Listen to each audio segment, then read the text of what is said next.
Hey there, athletes. Well, a few thoughts for you on this incredible experience that's coming shortly. I thought I'd just give you a quick head start, run through the course, and then, of course, there'll be opportunity to share ideas and that when we're in Hawaii.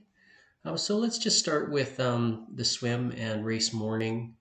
Get there. It's going to be dark in the morning, so good idea to have a headlamp with you so you can do final preparation in and around your transition area. Usually it's warm in the morning, but it doesn't hurt to have a rain jacket packed in case you get one of those tropical rains that you sometimes get that usually last about 5 minutes, but they're heavy. Um, Actually, on that note, in race prep week, typically advise athletes if there is a heavy rain to avoid going in for a swim in the bay the next morning because sometimes you get some runoff down the hillside here that will flush into the bay and just don't want you to get upset stomach or anything like that. So just keep that in mind. There is a pool that you can walk to actually from transition. It's not too far at all. It's just up the street and down Kuakini, which we'll see in a minute. You ride by it early in the bike. Okay, so again, get there early race morning. Make sure you spend some time walking through transition. I'm going to share a video with everybody that we did on transitions so you can have a bit of an idea of what it looks like. Um, get down to the water a little bit early. It's a bit of a tight funnel getting down to the start area. The interesting thing about this swim is that it goes in waves, so it's not like the rolling start in the past. And you do have a group swimming dynamic, and there could be a couple hundred people in your wave. So it's like a little bit like old school triathlon. Personally, I think it's really fun. There's a lot of space out there. There is a dock. Let me just try and see if I can get the actual map here. So here's the harbor here, and the start line is out around here somewhere. So you do funnel down off this little beach area. This is the hive of activity on race week. It's really fun to come down here for a swim. Beautiful swim, by the way. You can see the coral from up here. And typically people will want to try and hang on to the edge of the pier here if they can while they're resting. There's a lot more space out here on the other side. So I typically will encourage athletes to work their way as far left as they can. It's usually cordoned off a certain amount. And swim start in a group swim. Basically, what you do in the first 200 meters can really impact the outcome of your swim. So I usually will tell an athlete to try and not sight too much, keep their head low, and find good stroke rate rhythm early, swimming a little bit faster than your average race pace. And then somewhere around 100 meters, you might take a peek and see if there's a group forming around you and gravitate over towards that group at that point. But there's not a lot to be done in the first 100 meters other than just swim really well and try not to pick your head up and look around too much because that slows you down. Okay, you won't get lost in the first 100. Okay, back to the map. Very basic, long out. So again, lots of space, a lot of time to gradually work your way over to the turn. You'll see the white kind of sail-shaped building of the, I think it's called the Royal Kona Resort ahead of you on the way out. So it's an easy visual to target. And they usually have they have the boats out at the turnaround as well too, big catamarans. So definitely you're not going to get lost on this course. There's people to follow. You're going to find somewhere around 300 or 400 that if you started strong, you're feeling a little bit of the effect of that. So try and persevere through that. Typically, wherever you are at 400 or 500 into the swim is where you end up at the end, unless you stop paying attention or you get stretched out around the turns here. The only other thing I'll say is it's not uncommon for the swim in Hawaii to have some roll and maybe some chop even. So number one is make sure that you keep up your stroke rate. You get a little bit less glide when it's choppy or rolly in the ocean. So it's important that you keep, just like we always focus on cadence on the bike, focus on keeping rhythm of your arms and make sure that you're pressing your stroke out through the bottom of your stroke from rib cage to hips, because there's always water to press there, even if your glide is messy. Try and feel the rhythm up and down if you're out there, and if you're coming up to the top of a swell, that's a good time to take a peek ahead. Okay, if you see swim caps, just keep on going. You don't have to keep looking and looking and looking, okay? Unless you're planning on leading the swim overall, just look for swim caps and keep on going. And then the other thing too is, it's a good opportunity to get a breath too when you come up. But if it is choppy out there, have a playful attitude about it. Don't be worried about it. Just kind of go, this is cool. I get to swim in Hawaii. Very salty swim, which is great. Makes it buoyant. You almost feel like you're wearing a wetsuit. It's because it does lift your body up. You're going to swallow some salt water out there. That's just the reality, which actually is not a big deal. But make sure that early on in the bike and as you're coming through transition, spend the first 5 or 10 minutes only drinking water. Don't get right into your nutrition protocol out the gate because you want to flush your stomach out a little bit with a bit of just water to dilute that salt water in your stomach. Okay. As you're swimming back in towards the shore, you'll be able to see the hotel, the King Cam, ahead of you. Again, there'll be athletes to follow. The buoys are big and clear. It's a pretty basic course. So when you come out of the water, you do go up a ramp. Let's see, I'll pull this up again. So generally you come up a ramp up the side here. They'll build for you, and then you have to run all the way around, transition to the bottom through the tents, and then out through your bike, and exit this way. Okay. So just when you come out, and if you see the clock, it's pretty common. You'll see the pros sometimes will be 3-4 minutes off their normal swim time, which means for age group, it could be anywhere between 7 and 10 minutes slower than what you might typically experience in an Ironman. So don't read too much into the swim split here. We'll have a look after the race and just see relatively how you did in your age group, and maybe versus some reliable competitors as opposed to against the clock. Okay. As mentioned, make sure you really learn this transition well. It's an atypical shape, and there may be more than one pathway to your bike even. So try and figure out the most efficient way to get to your bike. It's a pretty cool vibe there on race morning, though. I'm going to tell you, it's like just lots of good athletes, lots of beautiful bikes. There's more media around and stuff, and that can all sound like intimidating, but if you can sort of flip your brain to, I get to be a part of the Super Bowl of our sport, and this is a celebration, and this is one of the few races in the world where you actually get to get on the same course with the other top pro athletes, and you get to be in the event as opposed to on the sidelines watching the event. So make that a fun thing versus a pressure thing. That's, if I could really encourage that, because I know I've been there with a lot of athletes over the years, and they might build it up even a bit too much in their head, and they end up not enjoying the week leading in or race day because they're just being a little bit stressed or worried about how it's going to go. Let's move on to the bike now. Back to the courses here, and give me a second. Flip it over to the bike. Come on down. So really, it's an interesting course because if you go and ride it on race week, if you get out early in the morning, if the wind's calm, you'd be like, oh, this is not that hard. It's kind of a rolling course. It's good pavement, big shoulder to train on. It's a pretty safe highway to train on as long as you stay over the side. But the wind and the heat are obviously what makes this a bit of a challenge. And the climb up to Hawi at the sort of the far end of the course is one of the sort of more epic parts, and plus a lot of time just riding through the lava fields. So just earlier on, you can see you're out of the water, and you got a little tiny climb up this Palani Drive, and then you hang a left. This is where the pool I was telling you about is here. So you hang a left. Make sure you've got your bottle strapped in well, and everything's attached to your bike well, because it can be bumpy down there. You'll see a lot of athletes trying to get their gels, get their Garmin going or whatever right out the gate.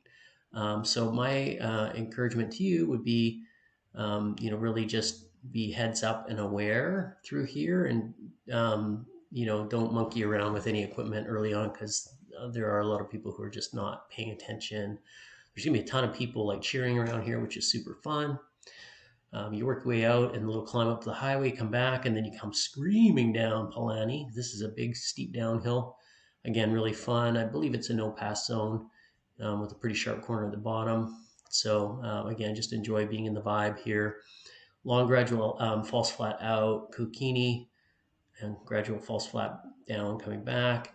do not override this early section in general. And a good steep climb up Palani too, this is like the Tour de France section of Hawaii, where they'll be lined with people cheering, and it's not that fast. So use your gears, be patient up there. You got a lot of riding in front of you. In general, in this early section, you got a lot of riding in front of you. Imagine that mile 10, you're not even at mile 10 yet when you come out of here. But I know a lot of athletes will burn a couple of matches because they're passing people or getting competitive early, or they're excited by the crowd. So just think of this as like soaking it up and enjoying being in town and around people and being patient and not rushing through it. And then you're going to get out onto the Queen K here.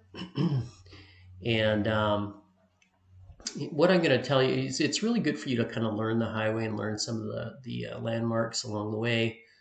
You're going to ride out past the airport, past Kukio, past Waikoloa, and then out to Kauai High.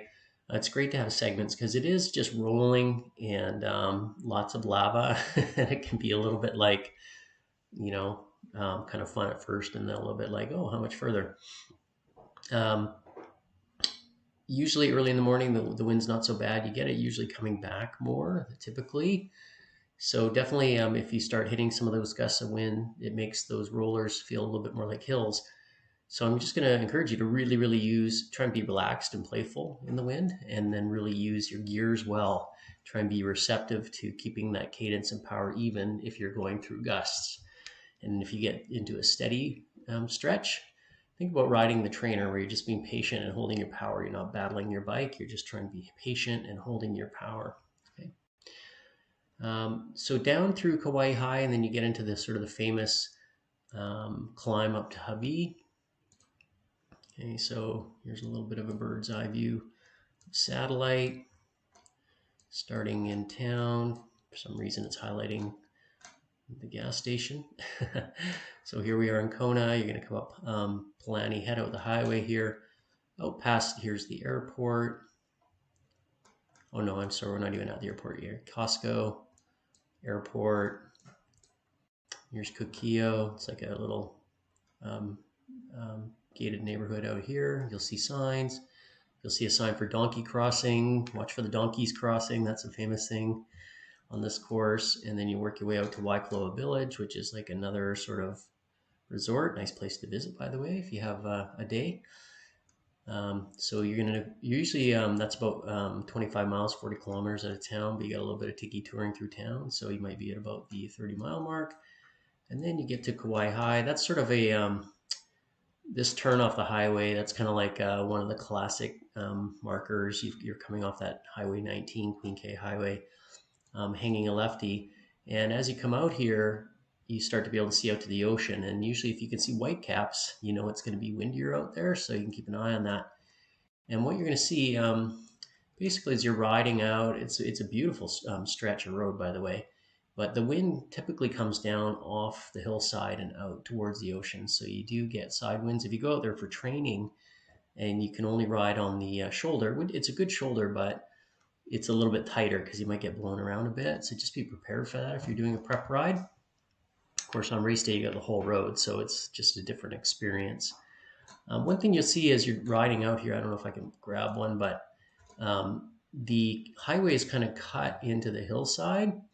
And you'll come into these stretches where the edge of the highway is actually sheltered, so it's cut into the hillside. And what that does is it gives you a brief, momentary respite from that crosswind, and it's a great opportunity for you to grab a drink or grab a gel if you need to do something with your hands, knowing that as soon as you come out of that sort of cut-in shelter, you're probably going to get buffeted by the wind, so you're getting ready for that too. So look up the road for those and use that as an opportunity to get your nutrition. Again, it's quite a long, gradual climb up. Let's see if it's showing us the profile here. Yeah, so you can see it's kind of gradual. You're going from, about 150 feet to 600 feet. Okay, so pretty decent climb. I know a lot of the pros, when they get to the top, they'll actually change their gearing and make sure they have a harder gear so they can keep pedaling on the downhill, because you will get going so fast sometimes that you might spin out. And if that's the case, then just tuck in and be as aero as you can. But it is, it's straight enough that you can ride. It's not like, highly technical switchbacks. Okay. And then you'll see rollers here coming back into town. You've got Scenic Point, which is another, let's see if I can find that one for you. Baskawai High, coming in towards Kukio. Scenic Overlook. Here's a picture. I don't know, probably doesn't look very scenic in the picture, but basically that's of note because it's about mile 90, and you do have a bit of a false flat climb up here, often headwinds, so it can feel a bit tough or challenging. Just telling you that so you know that it's coming. Okay, and then you're back past Kukio, Veteran Cemetery. These are all things that you'll see out there as you get to know the road better. You're looking for the airport coming back in, and then past sort of this little industrial area with Costco. And then you're getting back into civilization a little bit here, and you actually cut down this Macala Boulevard. You don't go all the way back to Palani. Okay, then Kuakini Highway back into town here and T2. All right, now we're talking about the run course. Bit of a long video here, but I think the course is worth it, spending this time. So we're into T2 again, making sure, by the way, that you're getting fluids. I didn't really look at all the aid stations there. We won't do a deep dive on that, but you definitely want to study that, and you can see where they are. I know a lot of athletes will sometimes have missed this last aid station, and it's getting hotter through the day and they get thirsty. So this is your opportunity for you to hydrate and make sure that you're ready for that marathon. All right, on to the run course. So, where are we here? So you can see it's rolling. This is Ali'i Drive out and back. So we're starting, you're up Palani just a little bit, down Kuakini Highway, and then down to Ali'i Drive. And you're out and back. So you can see the 5K mark, 5 mile mark coming back, 10 kilometer mark, and then you're up onto the highway.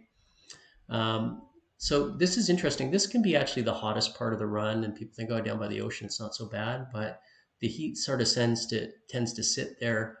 A lot of athletes will overrun this early section. Some of the rollers can get your core temperature up. So just be really patient, enjoy this part of the run. Again, there's gonna be tons of people cheering along there. It's really epic, historic part of the course. And know that you've got Palani Hill. Some people will walk up Palani Hill. It's pretty steep. I recommend if you can, just sort of chip away at it and jog it, but try not to get your core temperature up too much up there. That's great. There is an aid station that's worth walking halfway up. And then you get up onto the Queen K, and it's a false flat or in a pretty good down to start. So this is a great opportunity for you to find some rhythm. I really want to encourage you to spend some time on your bike out here learning this stretch of course, because it is quite a long stretch, and especially coming out back, there's like a lot of gradual long ups and gradual long downs, and there's typically a landmark at the top of each up, so you can count rollers coming back, and you can see the top of Palani Hill coming back. As you're working out and getting towards kilometer 20, kilometer 30, coming back out, not quite mile 20. Obviously, mile 20 is that classic level in the marathon when things get pretty real. Just taking note and noting that you're going past this road down here goes into the Energy Lab, which is another famous section. So you run down the Queen K, past that kind of down a block, and then you come back parallel and then down into the Energy Lab and back out. It can be pretty hot down in there too, just like Ali'i Drive. It tends to capture the heat down by the water and the humidity.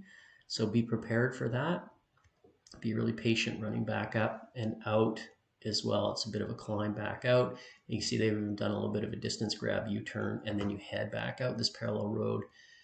And then for the home stretch. Now I say the home stretch with a little bit of a hesitation, because you've still got a good 10 kilometers or so once you get to that mile 20, right? So 6 miles. And I mean, I'll tell you, I will always encourage athletes to just pace and take their time and stay within themselves and not race until you get to mile 20. And then in that last 10K, if you've got legs, then you can start competing, because you can gain or lose easily 10 or 20 minutes in that last 10K, depending on how you've managed the rest of the day. Okay. So really use those aid stations well, be methodical about them, have a hydration plan, pay attention to how much you're taking in at each aid station. That's a conversation with your coach, of course. And on the way back, again, I mentioned earlier, but as you're coming back and you get to Palani, right way back here, you can kind of see from quite a ways away, you can see the stoplights at the top of that hill, and that's a really, really good visual. It's you're still a little ways away from the finish line here, um, but once you get to the top, it's a steep, brutally steep downhill here. But once you get there, you know you're going to make it, right? So if you can focus on, it's quite a long, gradual uphill to get to those lights. If you can really just look within yourself, get to those lights, know that, I mean, you're going to get down that hill no matter what, just because it's steep. And then you're kind of getting into the final magic section of the course, which no matter how tired athletes are, usually in that last mile or 3/4 of a mile, somehow miraculously their legs come back to life. So really focus on getting there. Take some time to whatever, adjust your outfit, clean your face, and that coming down the finish line to get a great finisher photo. It's a special one for sure.